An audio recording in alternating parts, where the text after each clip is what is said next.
ದೇಶದಾದ್ಯಂತ ಗಣೇಶ ಚತುರ್ಥಿ ಸಂಭ್ರಮ ಕಳೆಗಟ್ಟಿದೆ. ಎಲ್ಲೆಡೆ ಗಣೇಶ ಉತ್ಸವವು ಅದ್ದೂರಿಯಾಗಿ ನಡೀತಾ ಇದೆ. ಅದೇ ರೀತಿಯಾಗಿ ಶಿವಮೊಗ್ಗದ ಹಿಂದೂ ಮಹಾಸಭಾ ಗಣಪತಿ ತುಂಬಾ ವಿಜೃಂಭಣೆಯಿಂದ ಉತ್ಸವವನ್ನು ನೆರವೇರಿಸ್ತಾ ಇದ್ದಾರೆ. ಅದೇ ರೀತಿಯಾಗಿ ಜಿಲ್ಲಾ ಉಸ್ತುವಾರಿ ಸಚಿವ ಮಧು ಬಂಗಾರಪ್ಪನವರು ನಿನ್ನೆ ಮಹಾಗಣಪತಿಯ ದರ್ಶನವನ್ನು ಪಡೆದು ಆಶೀರ್ವಾದವನ್ನು ಸ್ವೀಕರಿಸಿದರು. ಇನ್ನು ಇದೇ ಸಂದರ್ಭದಲ್ಲಿ ಸುದ್ದಿಗಾರರೊಂದಿಗೆ ಮಾತನಾಡಿದ ಅವರು, ಶಿವಮೊಗ್ಗ ಜಿಲ್ಲೆ ಸೂಕ್ಷ್ಮ ಜಿಲ್ಲೆ ಅಂತ ನಾನು ಹೇಳಲು ಹೋಗಲ್ಲ, ಆದರೆ ಜಿಲ್ಲೆಯಲ್ಲಿ ಬಿಗಿ ಪೊಲೀಸ್ ಬಂದೋಬಸ್ತ್ ವ್ಯವಸ್ಥೆ ಕಲ್ಪಿಸಲಾಗಿದೆ. ಎಲ್ಲರೂ ಪ್ರೀತಿ ವಿಶ್ವಾಸದಿಂದ ಗಣಪತಿ ಹಬ್ಬದಲ್ಲಿ ಪಾಲ್ಗೊಳ್ಳಬೇಕು. ಶಿವಮೊಗ್ಗದಲ್ಲಿ ಜಾತ್ರೆ ರೀತಿಯಲ್ಲಿ ಗಣೇಶ ಉತ್ಸವ ನಡೀತಾ ಇದೆ. ಎಲ್ಲಾ ಧರ್ಮದವರು ಸೇರಿ ಆಚರಿಸೋದು ಇಲ್ಲಿನ ಸ್ಪೆಷಾಲಿಟಿ ಅಂತ ಹೇಳಿದ್ರು. ಇನ್ನು ಧರ್ಮಸ್ಥಳದಲ್ಲಿ ಬಿಜೆಪಿ ಜೆಡಿಎಸ್ ಸಮಾವೇಶ ವಿಚಾರವಾಗಿ ಮಾತನಾಡಿದ ಅವರು, ಬರೀ ಬಿಜೆಪಿಯವರಲ್ಲ, ಜನತಾದಳದವರು ಕೂಡ ಇದನ್ನ ಪ್ರಜ್ವಲ್ ವಿಚಾರದಲ್ಲಿ ಯಾರ್ಯಾರು ತೊಂದರೆ ಒಳಗಾದ್ರೂ ಸಂತ್ರಸ್ತರ ಮನೆಗೆ ಹೋಗಿದ್ರೆ ನಿಜವಾಗಿಯೂ ಇದರಿಂದ ಭೇಷ್ ಅನ್ನಬಹುದಾಗಿತ್ತು. ಸ್ಥಳಕ್ಕೆ ಹೋಗಬೇಕು, ಮಾಡಬೇಕು ಇಲ್ಲ ಅಂತ ಹೇಳೋದಿಲ್ಲ, ಅದು ಅವರ ಕರ್ತವ್ಯ ಮಾಡಿಕೊಳ್ಳಲಿ. ಅದರ ಜೊತೆಗೆ ಅವರು ಅದನ್ನ ಮಾಡಿದ್ರೆ ಒಂದು ಪ್ರಶಂಸೆ ಬರ್ತಾ ಇತ್ತು ಅಂತ ಹೇಳಿದ್ರು. ಇದು ರಾಜಕೀಯ ಉದ್ದೇಶ ಅಂತ ಸ್ವಾಭಾವಿಕವಾಗಿ ಚರ್ಚೆ ನಡೀತಾ ಇದೆ. ನಾನು ಅದನ್ನ ಹೇಳೋದಿಲ್ಲ, ಇದನ್ನು ಸ್ವಲ್ಪ ಯೋಚನೆ ಮಾಡಿ ಅಂತ ಜೆಡಿಎಸ್ನವರಿಗೆ ಹೇಳ್ತೀನಿ ಅಂತ ಹೇಳಿದ್ರು.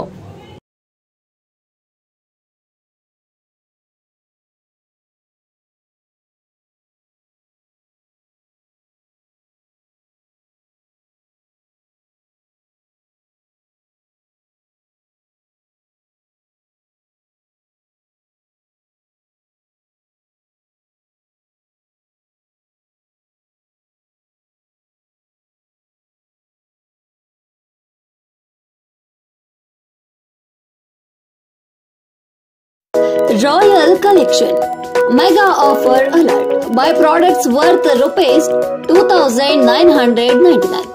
Get a stylish watch worth rupees 399 free. All types of caps, watches, belts, sunglasses, leather wallet, woolen caps. Our collection included trendy sunglasses, stylish caps, premium leather belt, smart leather wallets, branded watch, woolen caps. Visit us at City Center, Nehru Road, Shimoga. Contact us 7760734179. ಸಂತೋಷ ಆಗ್ತದೆ. ಇದು ನಾನೊಬ್ಬ ಉಸ್ತುವಾರಿ ಸಚಿವನಾಗಿ ನಾವೆಲ್ಲ ಚಿಕ್ಕವರು ಇರಬೇಕಾದ್ರೆ ಇದೆಲ್ಲ ಬೆಳೆದು ಬಂದವರು.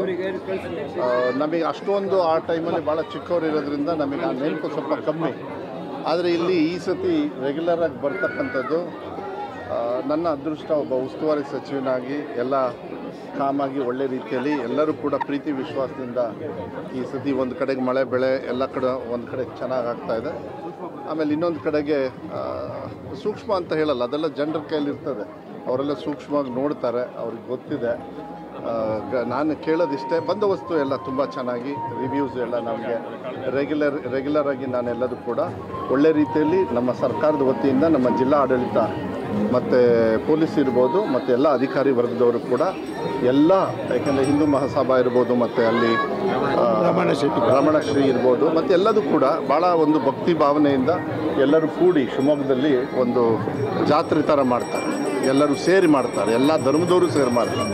ಅದು ನಮ್ಮ ಒಂದು ಸ್ಪೆಷಾಲಿಟಿ. ಅದಕ್ಕೆ ಎಲ್ಲ ಒಳ್ಳೆಯದಾಗಲಿ. ಅವ್ರ ಪ್ರಾರ್ಥನೆ ಏನು ದೇವರಲ್ಲಿ ಪ್ರಾರ್ಥನೆ ಮಾಡ್ತಾರೆ, ಅವ್ರ ಜೊತೆಗೆ ನಾನು ಕೂಡ ಕೈ ಜೋಡಿಸಿ ಎಲ್ಲರೂ ಕೂಡ ಚೆನ್ನಾಗಿರ್ತಕ್ಕಂಥದ್ದನ್ನು ದೇವರಲ್ಲಿ ನಾನು ಕೂಡ ಪ್ರಾರ್ಥನೆ ಮಾಡ್ತೀನಿ. ಭಾಳ ಸಂತೋಷ ಆಗ್ತದೆ. ಅದನ್ನು ಮುಂಚೆ ಕೇಳಿದರು ನನಗೆ, ಅದು ನಾನು ಸ್ವಲ್ಪ ಸಮಯ ತಗೊಂಡೆ, ಯಾಕೆಂದರೆ ಅದು ಸ್ವಂತ ಶಕ್ತಿ ಮೇಲೆ ಮಾಡಬೇಕು ಅಂದರೆ ಸ್ವಲ್ಪ ಕಷ್ಟ ಆಗ್ತದೆ. ಆದರೆ ಬಂಗಾರಪ್ಪ ಅವರು ಹೆಸರಲ್ಲಿ ಮಾಡೋದು ಒಂದು ಪುಣ್ಯ. ಸಾರ್ವಜನಿಕರಿಗೋಸ್ಕರನೇ ಇಟ್ಟಿರ್ತಕ್ಕಂಥ ಜಾಗ ಅದು. ನೀವು ಕೂಡ ಬಂದು ಹೋಗಿದ್ದೀರಿ. ಸಾರ್ವಜನಿಕರು ಬಂದು ಹೋಗಬೇಕು, ಅವ್ರ ಬಗ್ಗೆ ವಿಚಾರಗಳನ್ನು ತಿಳಿಸ್ತಕ್ಕಂಥ ಒಂದು ವ್ಯವಸ್ಥೆನೂ ಕೂಡ ಈ ಮುಂದಿನ ದಿನಗಳಲ್ಲಿ ನಾವು ಮಾಡಬೇಕು ಅಂತೇಳಿ ತೀರ್ಮಾನ ಮಾಡಿದ್ದೀವಿ. ಕೆಲವುದೆಲ್ಲ ಇದ್ದಾವೆ, ಅದನ್ನು ಮುಂದಿನ ದಿನಗಳಲ್ಲಿ ಗೊತ್ತಾಗುತ್ತೆ. ಯಾಕೆ ಜನರು ಬಂದು ಮೊನ್ನೆನೂ ಕೂಡ ಸ್ವಾಮೀಜಿಗಳು ಹೋಗಿದ್ರಲ್ಲಿ ಹೋದಾಗ ಇದೊಂಥರ ಸಮಾಧಿ ಅಂತೇಳಿ ಅನಿಸೋದೇ ಇಲ್ಲ, ಇಲ್ಲಿ ಬಂದು ಹೋಗಬೇಕು ಅಂತೇಳಿ ಶಾಂತಿಧಾಮ ಅಂತೇಳಿ ಹೇಳಿದ್ದಾರೆ. ಅಂದರೆ ಇಂಥದ್ದನ್ನ ಹೇಳಿಸ್ಕೊಳ್ಬೇಕು ಅನ್ನೋದನ್ನ ನಮ್ಮ ದೇವರ ಆಶೀರ್ವಾದ, ನಮ್ಮ ತಂದೆ ತಾಯಿಯವರ ಆಶೀರ್ವಾದ. ಜನರಿಗೋಸ್ಕರ ಇದು ಮಾಡಿದ್ದು, ಮತ್ತಿನ್ನೇನಿಲ್ಲ. ಸರ್ಕಾರ ಮುಂಚೆ ನಾವು ಸಹಾಯ ಮಾಡ್ತೀವಿ ಅಂದಿದ್ರು ನನಗೆ. ನಾನು ಹೇಳಿದೆ ಇಲ್ಲ ಬೇಡ, ಟ್ಯಾಕ್ಸ್ ಹಣನ ಆ ಥರ ವೇಸ್ಟ್ ಮಾಡೋಕ್ಕೆ ನನಗಿಷ್ಟ ಇಲ್ಲ. ನಮ್ಮ ತಂದೆಯವರು ಇದ್ರೆ ಇಷ್ಟನೂ ಕೊಡ್ತಾ ಇರಲಿಲ್ಲ. ಅದಕ್ಕೆ ಅದನ್ನು ನಮ್ಮ ಕಡೆಯಿಂದ ನಾನು ಮಾಡ್ತೀನಿ ಅಂತ ಹೇಳಿದ್ದೆ. ಆಗಿದೆ. ಬಟ್ ಇವತ್ತು ರಾಜ್ಯ ಸರ್ಕಾರ ಗುರುತಿಸಿರ್ತಕ್ಕಂಥದ್ದು ಅವರ ಅಭಿಮಾನಿಗಳಿಗೆ ಕೊಟ್ಟಿರ್ತಕ್ಕಂಥ ಗೌರವ ಅಂತ ಹೇಳಿ ನಾನು ಹೇಳ್ತೀನಿ. ಯಾಕೆಂದರೆ ಬಂಗಾರಪ್ಪ ಅಂತ ಶಕ್ತಿ ಅಭಿಮಾನಿಗಳಿಂದ ಅವರ ಫಾಲೋವರ್ಸಿಂದ ಬಂದಿರೋದ್ರಿಂದ ಇದನ್ನು ಅವ್ರಿಗೆ ಅರ್ಪಣೆ ಮಾಡ್ತೀನಿ. ನಾನೊಬ್ಬ ಚಿಕ್ಕ ಮನುಷ್ಯ ಈ ವಿಚಾರದಲ್ಲಿ. ನಾನು ಯಾಕೆಂದರೆ ನಮ್ಮ ತಂದೆಯವರಿಗೆ ನಾವೇನೂ ಬೆಳೆಸಿಲ್ಲ, ಅವರನ್ನು ಸಂಪೂರ್ಣವಾಗಿ ಬೆಳೆಸಿದ್ದು ಅವರ ಅಭಿಮಾನಿಗಳು. ಅದಕ್ಕೆ ಗುರುತಿಸಿರೋದಿದೆಯಲ್ಲ, ಅದೊಂಥರ ಅವಾರ್ಡ್ ಕೊಟ್ಟಂಗೆ. ನನಗೆ ರಿವಾರ್ಡ್ ಬೇಡ, ನನಗೆ ಅವಾರ್ಡು. ಈಗ ಭಾಳ ಸಂತೋಷ ಆಗುತ್ತೆ ಅಂತ ಹೇಳಲಿಕ್ಕೆ ಇಷ್ಟಪಡ್ತೀನಿ. ಸರ್, ಅನುದಾನ ರಹಿತ ಕನ್ನಡ ಶಿಕ್ಷಕರ ಬೇಡಿಕೆ ಕೂಡ ಈಗ ಮೊನ್ನೆ ಅಸೆಂಬ್ಲಿಯಲ್ಲಿ ಕೂಡ ನಾನು ಒಂದು ಮಾತನ್ನು ಹೇಳಿದೆ. 95 ಮೇಲೆ ಅನುದಾನಕ್ಕೆ ಒಳಪಡಿಸಬೇಕಾಗುತ್ತೆ. ಕನ್ನಡ ಶಾಲೆಗಳಿಗೆ ನಾವು ಸಾಕಾರ ಮಾಡ್ತಕ್ಕಂಥ ನಮ್ಮ ಕರ್ತವ್ಯ ಆಗ್ತದೆ. ಮಾನ್ಯ ಮುಖ್ಯಮಂತ್ರಿಗಳು ಅದಕ್ಕೆ ಒಂದು ಚರ್ಚೆ ಮಾಡೋಣ ಅಂತ ಹೇಳಿದ್ದಾರೆ.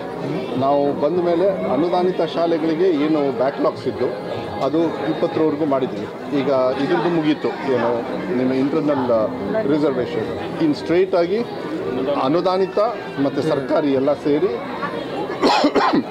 ಸುಮಾರು 18,000 ಟೀಚರ್ಸ್ನ ರಿಕ್ರೂಟ್ಮೆಂಟ್ನ ದಾಖಲೆ ರೀತಿಯಲ್ಲಿ ನಾವು ಮಾಡ್ತಾಯಿದ್ವಿ.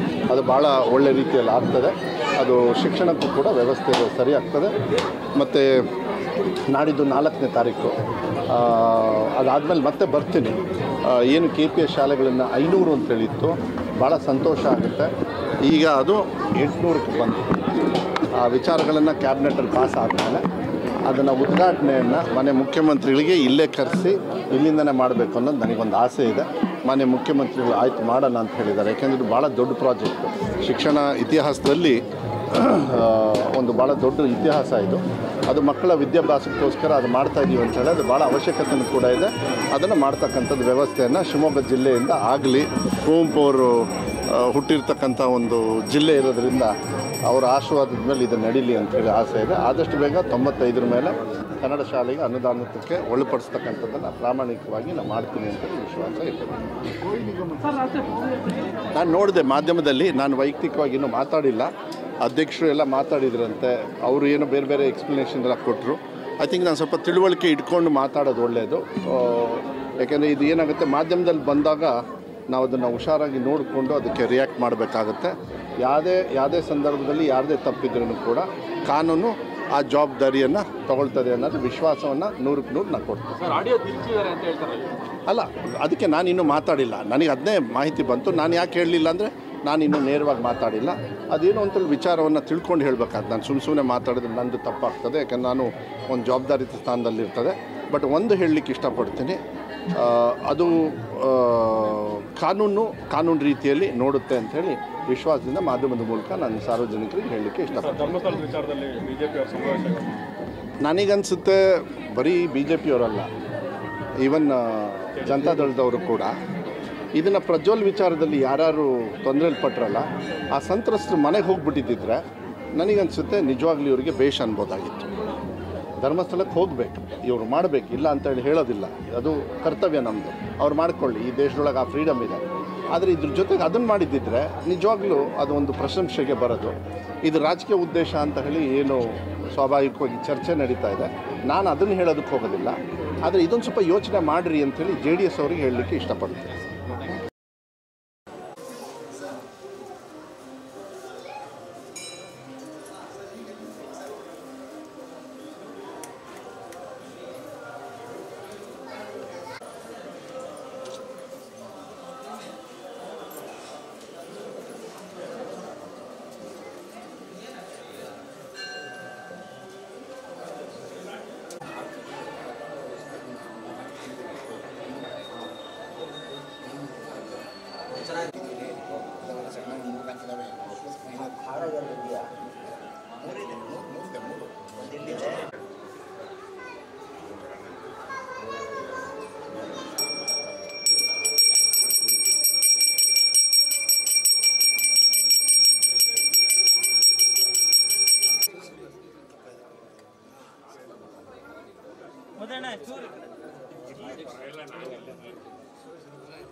ಸರ್ ಸ್ವಲ್ಪ ಇನ್ನು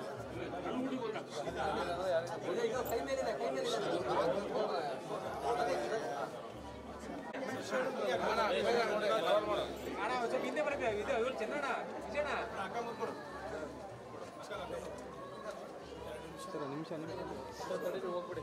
ಬಂದೆ ಬಂದೆ ಮಗಳ ಹಿಂದೆ ಸ್ವಲ್ಪ ಬಂದೆ ಬಂದೆ ಅಲ್ಲಿ ತಡೆ ಒಂದು ಫೋಟೋ ತಗೊಂಡ ನಾನು ಅಣ್ಣ ಸ್ವಲ್ಪ ಹಿಂಗೆ ಸರ್ಕಲ್ ಏನೇ ಏ ನಾಗಣ್ಣ ಕೈ ಅಣ್ಣ ಚೂರ ಅಲ್ಲಿ